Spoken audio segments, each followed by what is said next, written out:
রাজস্থান নামেই একটা শাহী ব্যাপার। 13 দিনের একটা ট্রিপ প্ল্যান করে বেরিয়ে পড়লাম রাজস্থান ঘুরতে। রাজস্থান ট্রিপের এটা আমার প্রথম ব্লগ। তার দেরি না করে শুরু করি। বাড়ির ঠাকুরকে প্রণাম জানিয়েই প্রতিবারের মতন আমাদের যাত্রাটা শুরু করলাম। সকাল 6টায় আমাদের ফ্লাইট কলকাতা এয়ারপোর্ট থেকে, তাই ভোর 4:45-র সময় বেরিয়ে পড়লাম আর 4:15-র মধ্যে আমরা পৌঁছে গেলাম এয়ারপোর্টে।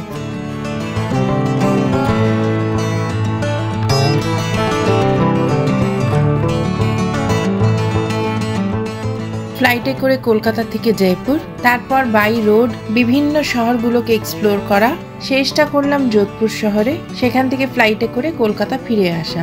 এই সবই থাকবে আমার পরপর ব্লগগুলোতে।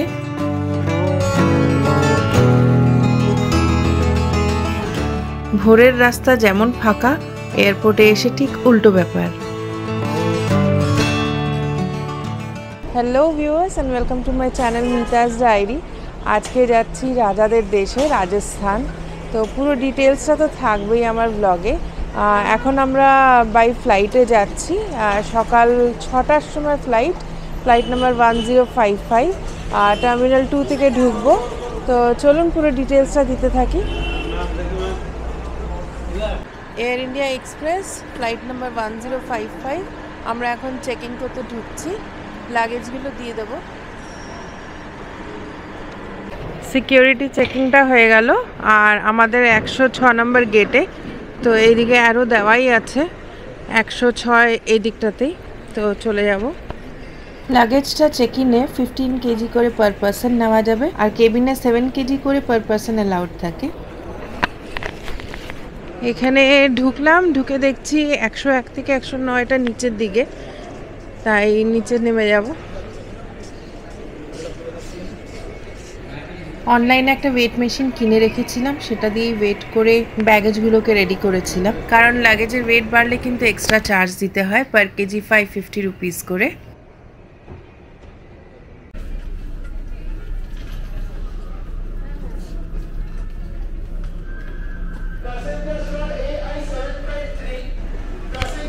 এয়ারপোর্ট বলে মিষ্টির দামও স্পেশাল, দেখলেনই তো।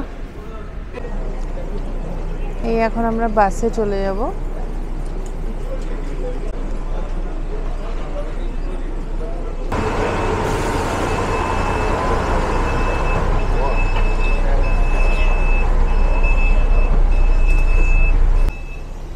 বাসে করে একদম প্লেনের সামনে নামিয়ে দিল আর এবারে আমাদের বোর্ডিং শুরু।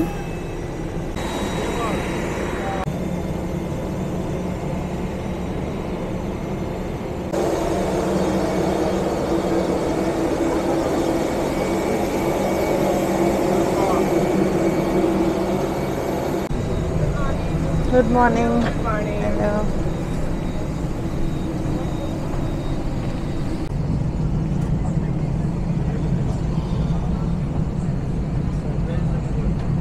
রাজস্থান জার্নির এটা আমাদের আজকে ফার্স্ট ডে। তো আমরা ফ্লাইটে করে যাচ্ছি। Air India flight number 1055। সকাল 6টার সময় ছাড়ে আর আমরা 8:25 নাগাদ জয়পুরে পৌঁছে যাব। আচ্ছা, ফ্লাইটটা কিন্তু এয়ার ইন্ডিয়া এক্সপ্রেসের ফ্লাইট নাম্বার 1055। সকাল 6টা, এখনও বাইরেটা অন্ধকার, তাই এই মুহূর্তে আপনাদের সাথে শেয়ার করতে পারছি না বাইরেটা। আর একটু পরে যখন সানটা রাইজ করবে তখন আপনাদের সাথে শেয়ার করব বাইরের সিনটা।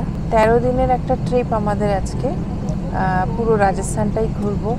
তো প্রথমে আমরা শুরু করছি জয়পুর থেকে আর আমাদের এন্ড হবে যোধপুরে গিয়ে। সেই পুরো ডিটেলসটা থাকবে ভিডিওগুলোতে, তাই পরপর দেখতে থাকবেন ভিডিওগুলো। এয়ার হোস্টেস এখন ইনস্ট্রাকশনস দিচ্ছে।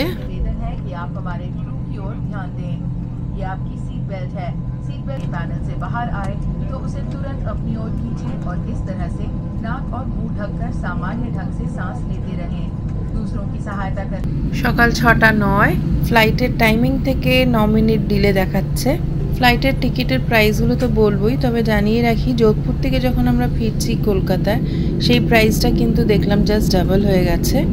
আর দিল্লিতে একটা হল্ট আছে, সেখান থেকে রিকানেক্টিং ফ্লাইট ধরে আমাদের ফিরতে হবে। সেটাও শেয়ার করবো আপনাদের সাথে ফেরার দিন। কলকাতা থেকে জয়পুরের এই ফ্লাইটের আমাদের ভাড়া পড়লো 22,296 টাকা। আমরা 3 জন যাচ্ছি, সেই টোটাল প্রাইসটাই আপনাদের বললাম। আর ফ্লাইটে কিন্তু ব্রেকফাস্টের কিছু ব্যবস্থা আছে, সেটা কি আছে সেটা আপনাদের সাথে ডিটেলসে শেয়ার করে দেব। এখন সার্ভ করছে দেখছি।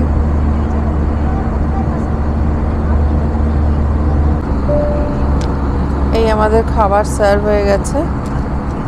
তো একটা কিছু ড্রাই ফ্রুটসের মতন কিছু আছে মনে হয়, নাটি মিক্স, আর এই একটা রিয়েলে ফ্রুট জুস, সাথে জলের বোতল দিয়েছে।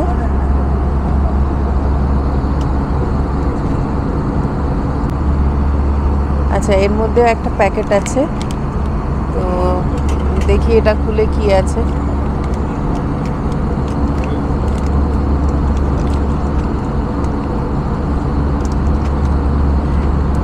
খুব সামান্য ড্রাই ফ্রুটস। আচ্ছা, না, একজনের জন্য সাফিসিয়েন্ট। এই টোটাল অ্যামাউন্টস অফ নাট।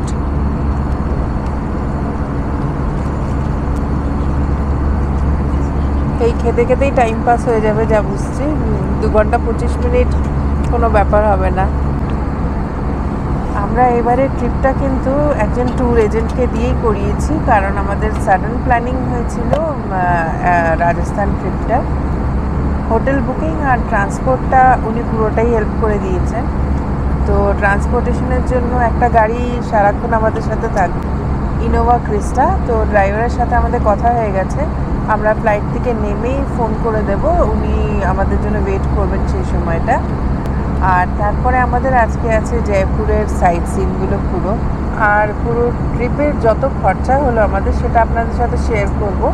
যেহেতু আমরা ট্যুর এজেন্টের হেল্প নিয়ে যাচ্ছি, তো কস্টটা একটু বেশি পড়লই। আপনাদেরকে আমি পুরো ফোন নাম্বার দিয়ে, ডিটেলস দিয়ে, হোটেলের আর গাড়ির পুরো ডিটেলসটা আপনাদেরকে দিতে থাকবো। আপনারা চাইলে আলাদা করে যেন প্ল্যান করে আসতে পারেন। মানে আমরা যেহেতু আমাদের তাড়া ছিল বলে আমরা ট্যুর এজেন্টের হেল্প নিয়েছি, আমাদের অত জানাও ছিল না কোন হোটেল বেটার হবে বা কী, সে কারণে হেল্প নিতে হয়েছে। আর আমি চাইবো আপনাদের কোনো হেল্প ছাড়াই যেন আপনাদের ট্রিপটা আপনারা করতে পারেন, সেই রকমভাবেই ডিটেলসগুলো আপনাদের দিয়ে রাখবো। 1 ঘন্টার ওভার হয়ে গেছে, এখন বারাণসীর উপর দিয়ে যাচ্ছি। ডান দিক দিয়ে পাহাড় দেখা যাচ্ছে, সম্ভবত নেপালের পাহাড়গুলো। আর এইদিকে কিছুই দেখা যাচ্ছে না, মেঘ পুরো সাদা তুলোর মতন মেঘগুলো।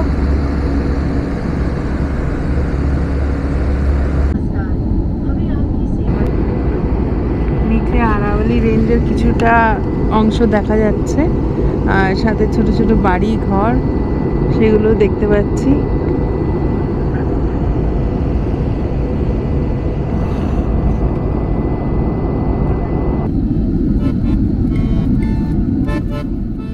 আর কয়েক মিনিটের মধ্যে প্লেন ল্যান্ড করবে। ওপর থেকে দেখতে কিন্তু দারুণ দারুণ লাগছে।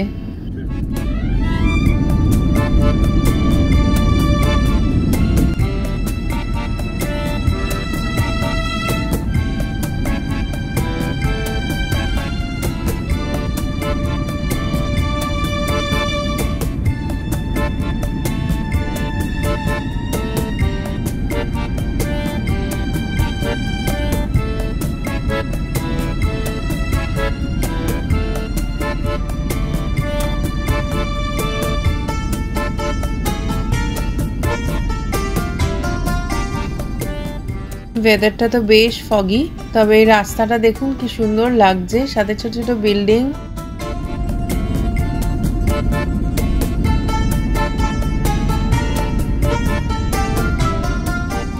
ঢুকে গেছি এয়ারপোর্টে। বাস এই প্রায় নেমে গেছি।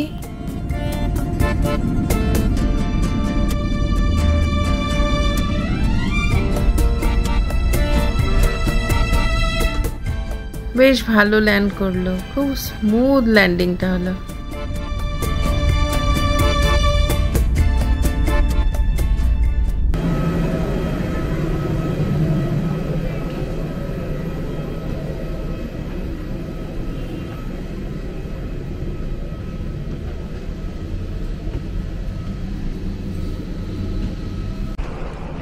ল্যান্ড করে গেছে জয়পুরে। এখন এখানকার টেম্পারেচার বললো 9 ডিগ্রি, আমাদের কলকাতায় এখন 14।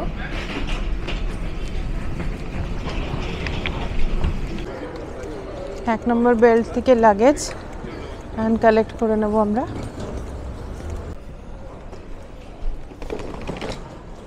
লাগেজ কালেক্ট হয়ে গেছে, এবারে বেরিয়ে যাচ্ছি এক্সিটে।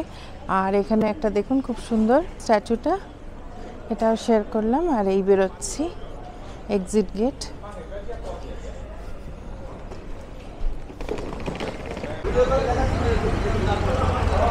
বেশ ভালো ঠান্ডা আছে, কিন্তু 9 ডিগ্রি বললো যখন। এসে গেছে আমাদের গাড়ি 6039। ওই যে ও গিয়ে পার্কিং এরিয়াতে গিয়ে দাঁড়াচ্ছে।